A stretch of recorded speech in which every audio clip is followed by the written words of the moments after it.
In 2016, the short film Piper was released by Pixar, and with its recent Academy Award nomination for Best Animated Short, it marks the studio's 13th Oscar nomination in its category. I feel like we can learn a thing or two about the short film format that Pixar has mastered so well over the years. One of the things that makes these accomplishments so odd is that there isn't a single director or writer that makes these films. No one at Pixar's team has made any more than one short for the company, even if they've had success beforehand in previous short films they've made. In the case of Piper, it was written and directed by Alan Barilaro, previously working in the animation department of some of Pixar's greatest films, A Bug's Life, The Incredibles, and WALL-E, to name a few. This being his directorial debut, it's a wonder how he and so many of his peers have had the fortune to be nominated for their first film.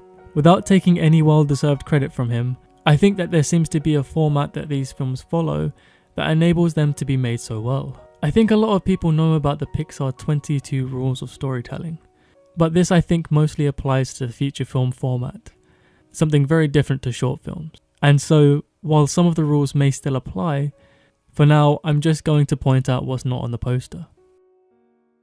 I think the most obvious thing that we can see throughout these shorts is the personification of objects, places, and animals. Giving personalities and objectives to a character is very important in a short film.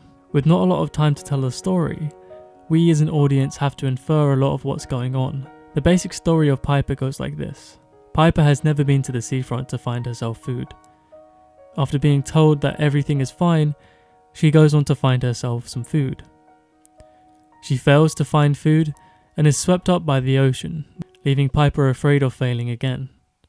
After plucking up the courage again to find food, she meets a hermit crab that shows her not to be afraid of the ocean, but to embrace it and use it as a tool. Finally, she's able to find food on the beach and feed herself as well as her family.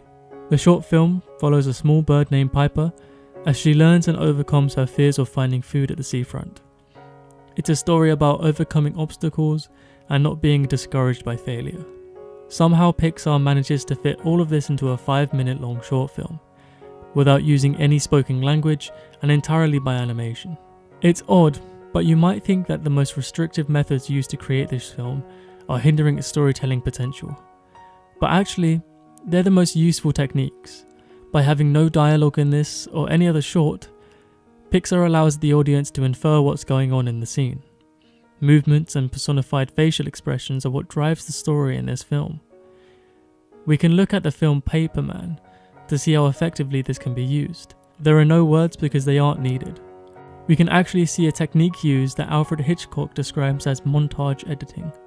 The assembly of film and how it can be changed to create a different idea. Now we have a close-up. Let me show what he sees. Let's assume he saw a woman holding a baby in her arms. Now we cut back to his reaction to what he sees, and he smiles. Now what is he as a character?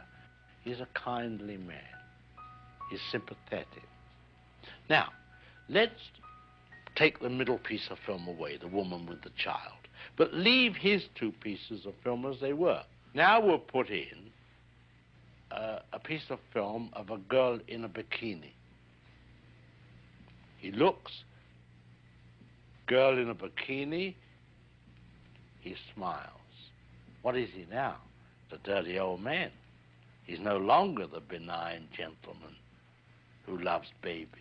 That's the difference. That's what film can do for you.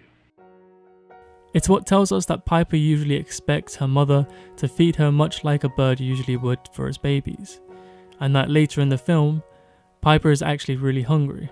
Along with the music that synchronizes with Piper's emotions, it really accentuates the feeling. They personify these characters to make it so the audience empathize with them just a little bit more. This is one of the main reasons why Pixar does so well at the Oscars.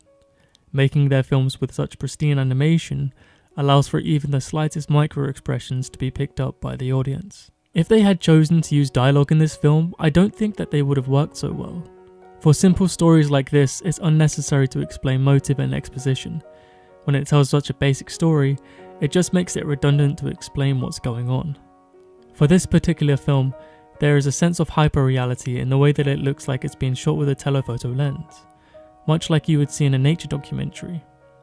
With the continuous pulling of shallow focus, this is extremely noticeable in the aesthetic of the film, adding this sense of realism.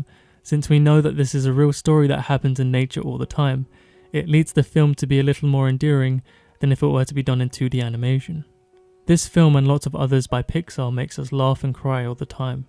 By fitting a simple story with even more simple characters, we're led through obstacles to a satisfying conclusion for our characters, all without being confused or made to question what's going on in the film.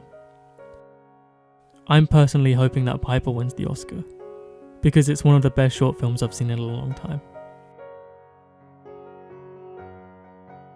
Thank you all so much for watching. If you like this video, then you can check out my previous video on negative space in film. I'd also appreciate if you could leave a rating to let me know what you thought. My name's James Hayes, and thank you for watching.